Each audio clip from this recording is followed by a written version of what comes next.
బ్రతుకుబాటలు. తన కడుపు నింపుకోవటానికి ఒక చిన్న కుర్రాడు పడే అవస్థలను, సమాజంలో తనకెదురైన సంఘటనలను, మంచి మనుషుల దగ్గరుంటే కలిగిన ఆనందాలని, ఎవరూ లేకపోతే జరిగే అనర్థాలని చక్కగా వివరించారు దుత్తా దుర్గాప్రసాద్ గారు. ఇక కథలోకి వెళ్దామా? సాయంత్రం నుంచి ఓరన్నా మాట్లాడుకోండి బాబు, నేను మానెత్తుండాను కానీ. కార్యర్ మా అమ్మ నోటీస్ ఇచ్చేసింది. నోట్ల ముద్ద అలాగే ఆగిపోయింది నాకు. మా అమ్మ మానేస్తుందంటే నిజంగా ఘోరమైన వార్తే మరి మాకు. పాపం ఎంతో ప్రేమగా సొంత మనమాల్లా చూచుకుంటుంది. కాలేజీ టైంకి సరిగ్గా క్యారియర్ తీసుకురావడం, గిన్నెలు శుభ్రంగా కడగడం, గదులు తుడవడంలో మా అమ్మకు ఏనాడు రిమార్క్ అనేదే లేదు. 2 సంవత్సరాల నుంచి మా దగ్గర పనిచేస్తున్నా అలాంటి మా అమ్మ మానేస్తుందంటే నిజంగా ఏదో విశేషం ఉండే ఉంటుంది. ఏం మా అమ్మ, ఏదైనా వ్యాపారం పెట్టావా అన్నాను. మానేసిన వేరుశనక్కాయల వ్యాపారం మళ్ళా పెడుతుందేమోనని. లేదు బాబు, అంబాల్ కేపులో పిండి రుబ్బడానికి కుదిరిందండి. అన్నం పెట్టి 8 రూపాయలు ఇచ్చుకుంటానన్నాడు. ఏదో బతకనేకపోతున్నాను బాబు. ఈ 4 డబ్బులు వస్తే ఆ కుర్రముండా నేనును.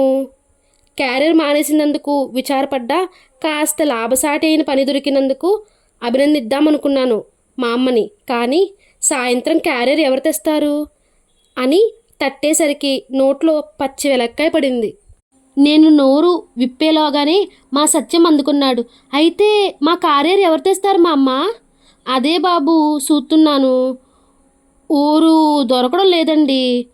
ఓ గుంటడున్నాడు కానీ మరీ సిన్నోడండి. అయినా సాయంత్రం పిలుచుకొత్తానులేండి, చూద్దురు కానీ. ఎవరు మా అమ్మ ఆ గుంటడు? కాస్త శుభ్రంగానే ఉంటాడుగా. శుభ్రం దేటి బాబు, చెప్పి చేయించుకుంటే వాడే చేస్తాడండి. పాపం దిక్కులేనోడండి. ఆడాడ తిరిగి గడ్డి గాదం తిని చెడిపోతున్నాడు. మధ్యాహ్నం మా అమ్మ ఓ కుర్రాన్ని పట్టుకొచ్చింది. 10 ఏళ్ళుంటాయి మహా ఉంటే. పుట్టిగా ఉన్నాడు. పీక్కుపోయిన కళ్ళు. అవి తిండి తిని ఎన్నాళ్ళయిందో అన్నట్టుగా ఉన్నాయి. ఒంటి మీద చొక్కా లేదు. ఓ కాకి నిక్కర వేసుకున్నాడు కానీ అది వెనుక తుక్కు తుక్కుగా చినిగిపోయి ఉంది. అయితే కుర్రాడి మొహంలో మటుకు ఏదో ఆకర్షణ కనిపిస్తోంది. నీ పేరేమిట్రా అన్నాను. నర్సిగాడండి అన్నాడు తడుముకోకుండా జారిపోతున్న నిక్కర పైకి లాక్కుని ముక్కు ఎగచీది. నర్సిగాడేమిటి నీ మొహం? నరసింహులనో నరసింగరావనో ఏడు అన్నాడు సత్యం. ఆ క్యారియర్ చూసావు కదరా ఎంతలా ఉందో, మొయ్యగలవా అన్నాను. మోత్తాను బాబు అన్నాడు. కొండను భుజం మీదకి ఎత్తుకోగలవా అని అడిగినా ఊ అనేటట్టున్నాడు వీడు. మీ నాయనేం పనిచేస్తాడ్రా అన్నాడు సత్యం పోలీస్ హెడ్ కానిస్టేబుల్ ముఖం పెట్టి. ఊళ్ళో పనిచేస్తాడండి, చచ్చిపోయాడండి. నీ బొంద, చచ్చిపోయాక ఊళ్ళో పనిచేసేదేమిటి? మరి మీ అమ్మో? లేదండి, ఒక అబ్బాయితో పోయిందండి. అబ్బాయితో పోవడం ఏమిట్రా అన్నాడు సత్యం ఏమీ అర్థం కాక. ఒక అబ్బాయిని తీసుకొని పోనాదండి అన్నాడు మళ్ళీ. నేను పరీక్షగా చూశాను వాడికేసి. ఆ ముఖంలో ఏ భావము కనిపించడం లేదు. ఆ సమాధానాలన్నీ ఎవరో నేర్పితే నేర్చుకున్నలాగున్నాయి. ఇంతలో మా అమ్మే అందుకుంది. పాడుముండా, దానికి ఇంకా పాడుగుణం పోనేదండి. నిచ్చేపం లాంటి కొడుకుని గాలి కుదిలేసి ఓన్నో తీసుకుపోనాది బాబు. పాపం ఈడు దిక్కులేనోడండి. ఓరన్నా పెడితే తింటాడు, లేకపోతే అలాగే తొంగుంటాడు. నేనే పిలిచి పెడతాను బాబు ఉన్న రోజున. ఏటి చేస్తాం బాబు, మాకే సరిపోవటం లేదు ఈ రోజుల్లో. సత్యం తెగ్గొట్టినట్టు చెప్పేశాడు. ఏమో మా అమ్మ, నాకేం నమ్మకం లేదు వీడు తేగలడని. ఎక్కడన్నా దొర్లించాడంటే మా నోట్లో మట్టే. మరీ కుర్రాడిలా ఉన్నాడు. ఒళ్ళు మండిపోయింది నాకు. అసలు సత్యం తీరే అది. తనకి ఎంత తోస్తే అంతే. అటు బిచ్చగాళ్ళకి ఓ కాని పడేస్తే సోమరితనాన్ని ప్రోత్సహిస్తున్నావు అంటాడు. ఇటు దిక్కులేనివాడు పని చూపించమంటే ఇట్లా అంటాడు. నేనే చొరవ చేసుకుని గబగబా అనేశాను. సరే మా అమ్మతో వెళ్ళిరా ఇవాళకి. ఏం మా అమ్మ? అన్నీ చెప్పు కుర్రాడికి, నీకు ఇచ్చినంత ఇస్తాం సరేనా? మా అమ్మ తల ఊపి వెళ్ళిపోయింది. సత్యం కోపంతో మొహం తిప్పుకున్నాడు. నాకు తెలుసు ఏదో ప్రళయం లేపుతాడని. అలాగే జరిగింది. సాయంత్రం క్యారియర్ రాగానే భోజనానికి లెమ్మంటే నేను హోటల్లో తినవచ్చాను అన్నాడు. నేను భోజనం చేయలేదు, మా అమ్మని క్యారియర్ తీసుకుపోమ్మని చెప్పి ముసుగు తన్ని పడుకున్నాడు. అర్ధరాత్రి నన్ను నిద్రలేపి భోజనం మీద అలకదేనుకోయ్, ఇదిగో ఈ పళ్ళు తిను అని ఓ 1/2 డజన్ చక్కెరకేళీలు ఇచ్చాడు. అప్పుడే కొనుక్కొచ్చినట్టున్నాడు. నాకు తెలుసు వాడికి రాజీ పడినట్లేనని. మెదలకుండా తినేశాను. మర్నాటి నుంచి నరసింహులు క్యారియర్ తెస్తున్నాడు. పని శుభ్రంగా చేస్తాడు. ఆకులేసి పోయి స్తంభం చాటు నిలబడతాడు. మేము అన్నం తిని లేచిన దాకా ఇటు చూడడు. అప్పుడు ఏదైనా మిగిలితే తిని క్యారియర్ కడుగుతాడు. మేం తప్పకుండా మిగిల్చడం నేర్చుకున్నాము వాడి వ్యవహారం తెలిసి. తర్వాత సుబ్బారావు వాళ్ళ క్యారియర్ కూడా కుదిర్చి పెట్టాను. 2 అయితే కడుపు నిండా తినగలడని. 2 క్యారియర్లు ఓ కావిట బద్దలాంటి సంపాదించి చెరో వేపు కట్టుకొని భుజాన వేసుకొని మండుటెండలో చెమటలు కక్కుతూ పరిగెత్తుతుంటే చూసినప్పుడల్లా మనస్సు చివుక్కుమనేది. ఏ బాధ లేకుండా శుభ్రంగా తిని గంతులేస్తూ ఉండవలసిన వయస్సులో పొట్ట కోసం వెతుక్కోవాల్సిన అవసరం పట్టింది వాడికి. ఆ వయసులో నేను ఎంత నిశ్చింతగా బతికేవాణ్ణి. అమ్మ కబుర్లు చెబుతూ పల్లెం పక్కన కూర్చొని వద్దు బాబోయ్ అనే కొద్దీ నోట్లో కుక్కుతూ ఉండేది. వీడికో మిగిలిన ఎంగిలి మెతికిలే గగనం.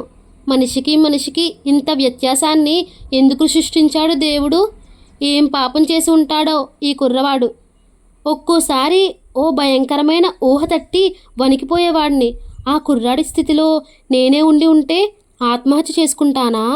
లేదు, ఎవడి పరిస్థితులకు వాడు అలవాటు పడిపోతాడు. ఆ కార్లలో పోయేవాళ్ళు నడిచిపోయే నన్ను చూచి ఇలాగే జాలిపడతారేమోలే అని ధైర్యం చెప్పుకునేవాణ్ణి నాకు నేను. అయినా మనస్సు గిలిగిలా కొట్టుకుంటూనే ఉండేది. దాంతో విచిత్రంగా ప్రవర్తించేవాణ్ణి. ఎవరూ లేకుండా చూసి సందుమలుపు తిరిగాక చీకటిగా ఉన్నప్పుడు వాడి దగ్గర కావిడి తీసుకొని నేను మోసుకెళ్లేవాడిని రూమ్ దాకా. ఎవరైనా చూచినా అదో సరదాగా ఉన్నట్టు ప్రవర్తించేవాడిని.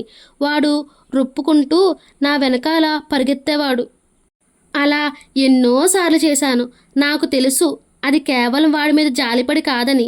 2 క్యారియర్లు అయ్యాక నరసింహులకు తీరికే ఉండేది కాదు. మాలాడ్జీలోనే పడుకునేవాడు, గూడానికే పోకుండా. నిజానికి పోవాల్సిన అవసరం కూడా లేదు. చేసేవాడుంటే ఎన్ని పనులైనా చేయించుకునే వాళ్ళుండనే ఉంటారు.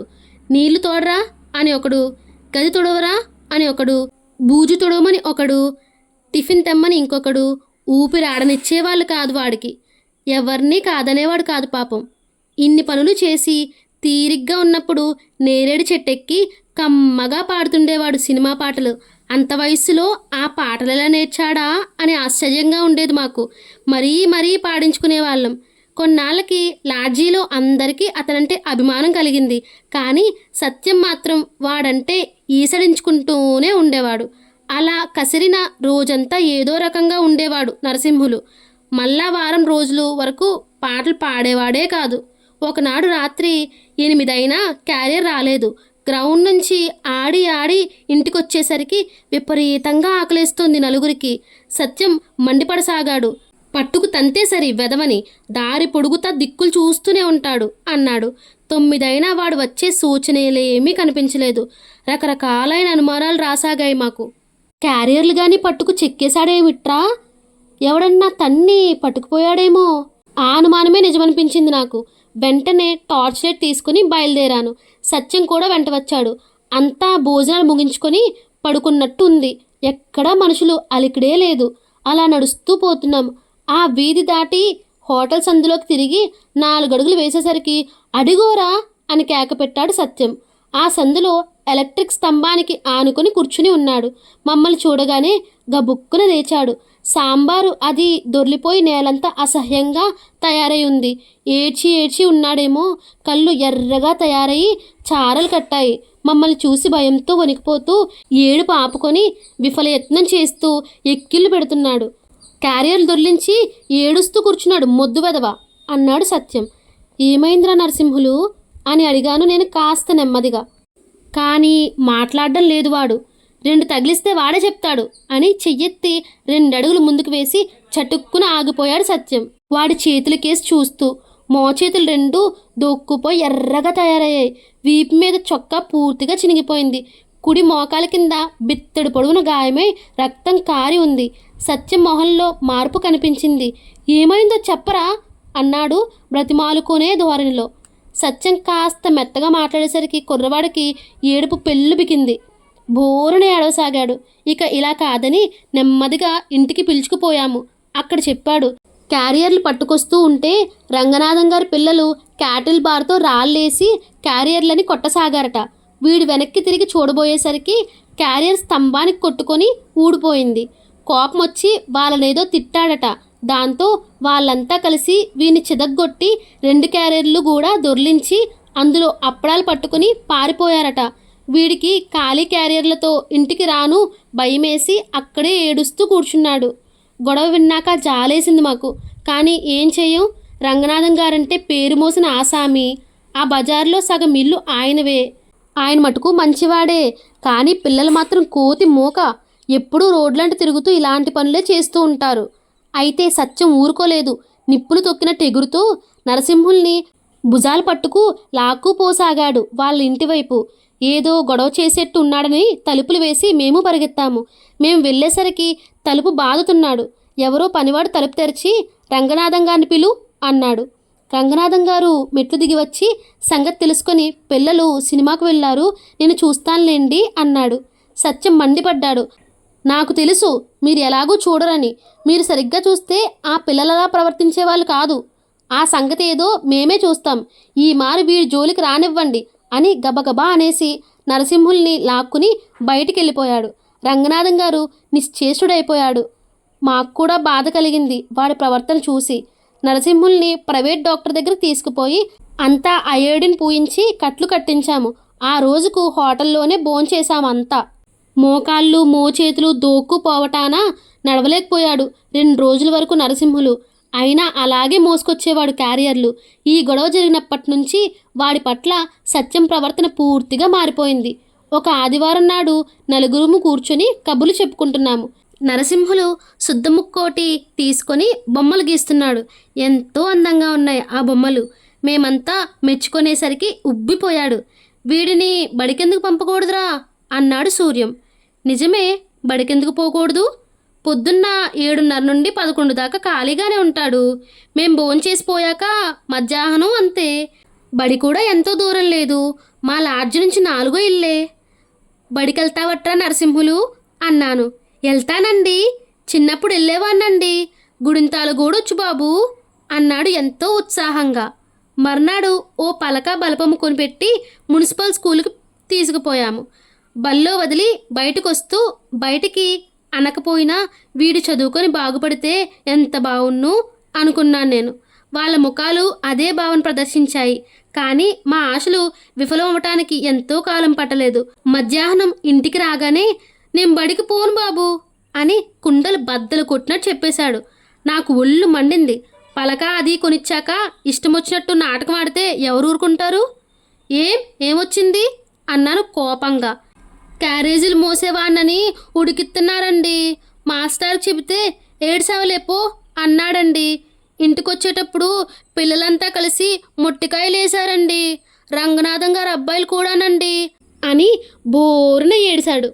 తిన్నగా వెళ్ళి ఆ మాస్టర్ పిల్లకి తాట అంటించి నిప్పు పెడదామనిపించింది నాకు. ఇంత హృదయం లేని మనుషులు ఎలా ఉంటారో భూమి మీద. సత్యం ఇంటికొచ్చాక చెప్పాను. పంతుల మీద యుద్ధానికి పోతాడేమో అనుకున్నాను. కానీ వాడేమీ మాట్లాడలేదు.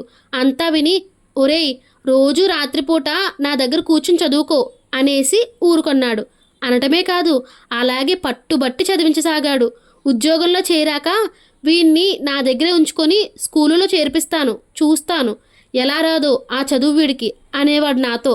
కాలేజీ హాస్టల్ డేకి నరసింహుల్ని మంచి గుడ్డలేసి తీసుకుపోయి మైకులో పాటలు పాడించాడు. అంతా ఆశ్చర్యపోయారు వాడి కంఠానికి. అరగంట సేపు పాడించుకున్నారు. మా పరువు నిలిపినందుకు వాడిని బజారుకు తీసుకెళ్ళి తినలేనన్న దాకా టిఫిన్ పెట్టించాము. మంచి వృద్ధిలోకి రాగలడురా అవకాశం ఉంటే అన్నాడు సూర్యం. ఆ అవకాశం ఏమిటో మర్నాడు హోటల్ దగ్గర తేలిపోయింది. ఎవరో అనుకుంటున్నారు. నిన్న రాత్రి హాస్టల్లో పాడింది ఎవరో క్యారియర్లు మోసే కుర్రాడట. దారిన పోయే అడుక్కు తినే వెధవనల్లా స్టేజ్ ఎక్కిస్తే పరువేముంటుంది కాలేజీకి. మళ్ళీ యూనివర్సిటీకి పాడించడానికి శత విధాలా ప్రయత్నం చేశాం, కానీ కుదరలేదు. పరీక్షలు అయిపోయాయి. ఎన్నాళ్ళ నుండో మోసుకొస్తున్న టన్నుల భారాన్ని దింపుకున్నట్టుగా ఉంది మాకు. అంతా ఇళ్లకు ప్రయాణం అవుతున్నారు. మేము ఆ రోజు 2 సినిమాలు చూసి వచ్చి సామాన్ సర్దుకుంటున్నాము. ఒరే నరసింహులు, ఈ 2 నెలలు ఎలా బతికావురా అని అడిగాడు సత్యం. వాడు ఏమీ మాట్లాడకుండా వెర్రి చూపులు చూడసాగాడు. వారం రోజుల నుండి వాడి మొహంలో కళ తగ్గిపోతూ ఉంది. అవును నిజమే, మేం వెళ్ళిపోయాక ఏం చేస్తాడో మాకు అర్థం కాలేదు. వాణ్ణి ఇంటికి తీసుకుపోయేంత చొరవ లేదు మాకు ఇళ్ళ దగ్గర. నరసింహులు, మేం వెళ్ళిపోయాక ఏం చేస్తావు అన్నాను నేను. రాజీగడెంబడి ఐస్ ఫ్రూట్ అమ్ముతాను బాబు, పావల ఇస్తానన్నాడు రోజుకి. నీ సొంతంగా ఎందుకు అమ్ముకోకూడదురా అన్నాడు సత్యం. వాళ్ళు ఫ్లాస్క్ ఇస్తారండి నాకు. మాకు తెలిసిన ఒక ఐస్ దుకాణం యజమానిని కలుసుకొని కుర్రాడికి ఫ్లాస్క్ ఇస్తూ ఉండండి, చాలా నమ్మకస్తుడు అని మరీ చెప్పాము. ఒప్పుకున్నాడతడు. మా బాధ్యత చాలా వరకు తీరినట్టయింది. అతనికి రావలసిన డబ్బు 10 రూపాయల దాకా ఉంది. ఇంకో 4 రూపాయలు కలిపి మా అమ్మ చేతికిచ్చి కావలసినప్పుడల్లా ఇస్తూ ఉండమని చెప్పాము. స్టేషన్కి వచ్చాడు నరసింహులు. మమ్మల్ని వదిలిపెట్టను దిగులుపడి ఎటో చూస్తూ ఉన్నాడు. రైలు కదిలి వచ్చేస్తూ ఉంటే ప్లాట్ఫారం మీద నిలబడి వేదాంతిలా చూడసాగాడు. నలుగురము ఎవరి దారిన వాళ్ళు పోయాము. ఇట్టే గడిచిపోయే సెలవులు. కాలేజీ తెరవటానికి 2 రోజులు ముందుగానే బయలుదేరాను. సత్యానికి కార్డు రాశాను ఏ బండికి వెళ్ళేది. వాళ్ళ ఊళ్ళో బండెక్కాడతను. మా కోసం ఇల్లు ఖాళీగా ఉంచినందుకు ఇంటాయనకు కృతజ్ఞత తెలుపుకొని ఇల్లు తుడిపించి సామాను సర్దుకున్నాము. సూర్యనారాయణ, సుబ్బారావు రాలేదింకా. సాయంత్రం చల్లగాలికి మేడ మీద కూర్చొని ఇంకిపోయే సూర్యుని చూస్తూ ఉన్నాను. ఆకాశం రంగులు కక్కుతూ ఉంది. ఉప్పు కాలువ మీద కొన్ని వందల పడవలు విశ్రాంతి తీసుకుంటున్నాయి. ఎలక్ట్రిక్ తీగల మీద 2 రెక్కలు పరిచి తలక్రిందులుగా వేలాడుతోందో కాకి. ఎవరో మతస్థుడు చనిపోయాడు కాబోలు. పొద్దుట్నుంచి చర్చి గంటలు మోగుతున్నాయి. నిశ్శబ్దంగా మూగపోయిన సూర్యుని చూస్తూ ఉన్న మేము మా అమ్మ మాటలతో ఉలిక్కిపడి తిరిగాము. ఏటి బాబు కబురెట్టినారంట, ఎప్పుడొచ్చారేటి? ఏం మా అమ్మ బాగున్నావా అని పలకరించాను నేను. మా అమ్మ జవాబు చెప్పకముందే నరసింహులేడు మా అమ్మ అని అడిగాడు సత్యం. నరసిగాడు చచ్చిపోనాడు బాబు, బేదులయ్యి. భూమి బద్దలైంది. మునిగిపోయిన సూర్యుడు పైకి వేలాడుతున్నాడు. ఉప్పు కాలువలో పడవలు తలక్రిందులుగా వేలాడుతున్నాయి. తీగల మీద కాకి కదులుతోంది. కళ్ళు తిరిగిపోతున్నాయి. తూలి బడబోయి పిట్టగోడ మీద చెయ్యి ఆనించి అలాగే కోలుబడిపోయాను. సత్యం కొయ్యబారిపోయి అలాగే ఉన్నాడు ఇందాకటి నుంచి. మనిషిలో చలనమే లేదు. మా అమ్మ చెప్పుకుపోతూ ఉంది. అవును బాబు, సెత్తాసాధారణ తింటే చచ్చిపోరేటండి మరి. మీరు వెళ్ళిపోయాక ఐస్ పూట అమ్ముకునేవాడండి. ఓనాడు గుంటవదలంతా కలిసి ఆయన సిదగ్గొట్టి ఆయన లాక్కెళ్ళారటండి. తరువాత రాజీగాడెంబడి తిరిగితే వాడు పావలా కాసో ఇచ్చుకునేవాడండి. నేను నెత్తి నోరు కొట్టుకున్నాను బాబు. ఊళ్ళో కలరా ఉంది, చెత్తా చెదరం తినమాకని. ఇంటేనా బాబు? పోనాడు. పంపుకాడ చెట్టు కింద పడి ఉన్నాడంట. నేను కూడా ఊళ్ళో లేను. ఊరు వాడి దగ్గరికి పోనారు కారటండి. ఆ మున్సిపాలిటీ వాళ్ళే. మా అమ్మ బిగ్గరగా అరిచాడు సత్యం. నీళ్లు చిమ్ముకొచ్చినాయి అతని కళ్ళల్లో. మా అమ్మని వెళ్ళిపోమని చెప్పాను నేను లేచి నిల్చుని. అవును, నరసింహులు చచ్చిపోయాడు. మంచి పని చేశాడు. ఎందుకు చావకూడదు? ఏం బావుకోవాలి బతికి? తండ్రి పోయాడు. అమ్మ ఎటో వెళ్ళిపోయింది. పశువుల ప్రేమాబంధాలని తెంపుకొని ఎటో వెళ్ళిపోయింది. ఎటు చూచినా తిరస్కారం. ఎక్కడ చూచినా తనను అసహించుకునే వాళ్ళే. జీవితం అంతా అలాగే లాగాలా? ఎందుకు అలాంటి బ్రతుకు? మూగగా ఏడుస్తుంది హృదయం. భూమి మామూలుగానే ఉంది. సూర్యుడు మునిగిపోతూనే ఉన్నాడు. పడవలు తేలుతూనే ఉన్నాయి. ఎలక్ట్రిక్ తీగల మీద కాకి తల్లక్రిందులుగా వేలాడుతూనే ఉంది. నిద్రిస్తున్న కాకి కేసు చూస్తూ ఉండిపోయాడు సత్యం. బాధగా అరుస్తోంది చర్చి. వారం రోజులు గడిచిపోయాయి. క్యారియర్ తీసుకొచ్చేందుకు ఇంకో కుర్రాన్ని మాట్లాడుకొచ్చాను నేను. కానీ సత్యం వాణ్ణి నానా మాటలు అని తరిమి కొట్టాడు. ఇక క్యారియర్ భోజనమే చేయనన్నాడు. హోటల్కి వెళ్ళి వస్తున్నాం. ఆ రోజు మధ్యాహ్నం మా అమ్మ ఓ ఆడమనిషిని పట్టుకొచ్చింది. కూటికి మొహం వాచి రేపో మాపో చచ్చిపోయేలా ఉంది మనిషి. చేతిలో ఓ చంటిపిల్లాడున్నాడు. గదులన్నీ ఇలా గలీజుగా పెట్టుకున్నారేటి బాబు? పొద్దున చూసిపోయాను. ఇదిగో ఈ మడిసినట్టుకొచ్చాను. గదులు తుడిచి క్యారేజీ తెత్తాది. ఏదో ఆ చచ్చినోడికి ఇచ్చినంత ఇచ్చుకోండి. ఎవరు మా అమ్మ ఈ మనిషి అన్నాను. నర్సిగాడి తల్లేనండి. అదిరిపడ్డాను. సత్యం ఒక్క గంతు పెట్టాడు పెట్టిమీంచి. ఏదో అఘాయిత్యం చేయబోతున్నాడని నేను లేచి పరిగెత్తాను. మెడమే చేయి పెట్టి పో బయటికి, నా కళ్ళ ముందు నిలబడితే చంపి పారేస్తాను. నువ్వు మనిషివి కాదు, పశువువి, గొడ్డువి. బంగారం లాంటి కొడుకుని చంపి గద్దలకేసావు. చిచ్చి, వెళ్ళవే అని తరిమి కొట్టేశాడు. ఆ మనిషి వరండా చివర మెట్ల దగ్గర కూలబడి బోరున ఏడవసాగింది. నేను వ్యవహారం శృతిమించిపోయినందుకు భయపడ్డాను. మా అమ్మకి ఏమీ అంతుబట్టక గుడ్లు మెటకరించి చూస్తూ ఉంది. చంటి పిల్లవాడు గోలగా ఏడవసాగాడు. సత్యం వెనక్కి తిరిగి గబగబా వెళ్ళి పెట్టి మీద కూర్చున్నాడు. నేను వాళ్ళని కాస్త సముదాయించి మళ్ళీ గది దగ్గరకు పిలుచుకొచ్చి జేబులోంచి 2 రూపాయల నోటు ఒకటి తీసి ఇచ్చాను. ఆ మనిషి కళ్ళు తుడుచుకొని ఆశగా అందుకుంది. ధర్మరాజులు ఆ బాబాయిన అంతే, కోపం వచ్చినప్పుడు కాస్త ఊరుకుంటే సరి అంది మా అమ్మ. ఆ మనిషి కళ్ళు చెంగుతో తుడుచుకొని పిల్లవాడిని దించి నీరసంగా మాట్లాడసాగింది. నేనేటి చేయను బాబు, మొదటి నుంచి అవిటిదాన్ని ఓడ మీద పనిచేస్తూ ఆడన్నాయంగా పోనాడు. నేను ఆ బుడ్డోడు కూటికి మగమాచి చచ్చాం. 4 రోజులు పనిచేస్తే నెత్తురు పడుతుంది నాకు. ఆ బుడ్డోడు తెచ్చే డబ్బులతోటి బతకలేకపోయాము. కొన్నాళ్ళకి ఆ అప్పల సామిగాడు చేరదీశాడు. పల్లకావిడ మోసి బాగానే డబ్బులు తెస్తాడు. అయితే ఆడికి బుడ్డోని చూస్తే ఒళ్ళు కంపరమెత్తేది. కుళ్ళు బుద్ధి బాబు, మొగుడు గందా మరి. దాని మీద దీని మీద పెట్టి రోజు ఇరగ్గొట్టేవాడు. చూడలేక నేను అడ్డొస్తే నన్ను సావగొట్టేవాడు. ఇక పిల్లోని చంపేట్టున్నాడు. వెళ్ళిపోదామని చూశాను, కానీ పొట్టగడిచే దెట్టాగు మరి. బుడ్డోడు తన పొట్ట చూసుకోగలడు. అది ఇది అమ్మి ఆడికి నేనెందుకు బరువు? ఆడి మానాన్ని ఆడిని వదినేస్తే ఎలాగో బతుకుతాడు. అందుకని వదినేసి అప్పలసామిగాడంటే రాజమండ్రి వెళ్ళిపోయాను. 2 ఏళ్ళు బాగానే చూశాడు. ఏం పుట్టిందో ఆడికి రోగం. 4 నెలల నుంచి ఆ వంక ఈ వంక పెట్టి బాతున్నాడు నన్ను. ఇంటూ కానీ ఈయటం లేదు. తాగొచ్చిన ప్రాణం తీస్తున్నాడు. ఆ సత్యముండే పాడు చేసింది వాడిని. దాని సావాసం మరిగే నన్ను ఇలాగ చేశాడు. ఇంకా ఆడికాడ బతకనేక మళ్ళీ ఈ ఊరొచ్చాను బాబు. వచ్చినాక తెలిసింది పండంటి కొడుకు చచ్చాడని. నాకు తోడి దరిద్రపోడొకడు చంకని నిన్న పొద్దుటి నుంచి అన్నం మొహం ఎరగం అని పిల్లవాడిని ఎత్తుకొని వెళ్ళిపోసాగింది. పిల్లవాడిని చంకనేసుకుని తూలుతూ పోతున్న ఆ మనిషిని మౌనంగా బరువెక్కిన గుండెలతో చూడసాగాను. మా అమ్మ కూడా కాసేపు యగాదిగా చూసి వెళ్ళిపోతుంది. సత్యం అలాగే కూర్చుని నిశ్చలంగా వింటున్నాడు. ఇందాకటి నుంచి ఉన్నట్టుండి గబుక్కులు లేచి బయటకు పరిగెత్తుకొచ్చి, మా అమ్మ పిలు ఆ మనిషిని అని పెద్దగా కేకపెట్టాడు. మా అమ్మ ఒక్క క్షణం విచిత్రంగా చూసి గిరుక్కును తిరిగి పైడి అని 2 సార్లు కేకేసి వెనక్కి పిలుచుకొచ్చింది.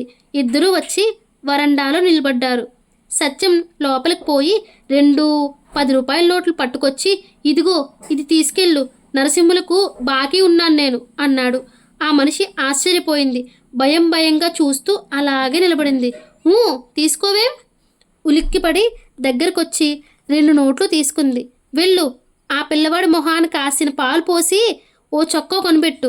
రేపటి నుంచి పనిలోకి రమ్మని చెప్పు మా అమ్మ. పూర్వం ఇచ్చినంత ఇస్తామని చెప్పు అని గబగబా అనేసి గదిలోకి పరిగెత్తాడు. కాసేపు నిలబడి వెళ్ళిపోయారు వాళ్ళు. సత్యం ప్రవర్తనకి నిశ్చేషుడయ్యాను నేను. ఆ రోగిష్టి మనిషితో క్యారియర్ ఎలా తెప్పించుకుంటాంరా అన్నాను గదిలోకి పోయి కోపంగా. ఏం మాట్లాడలేదు వాడు. మొహానికి చేతులు అడ్డం పెట్టుకుని అలాగే కూర్చున్నాడు కాసేపు. తర్వాత ఏదో లోకంలోంచి మాట్లాడుతున్నాడు లేచి నిల్చొని. ఎవడు ఈ బతుకులకు విలువ సృష్టించింది అన్నాడు సనుక్కుంటున్నట్టు. ఇంకెవడు? దేవుడు అన్నాను నేను తడువుకోకుండా. గబుక్కున ఎటు తిరిగి కళ్ళెర్రజేసి అరిచాడు. అవును, అందరి అసమర్థతని కుళ్ళుని తన నెత్తి మీద పులుముకోను ఉన్నాడుగా పాపం ఆ మోగదేవుడు.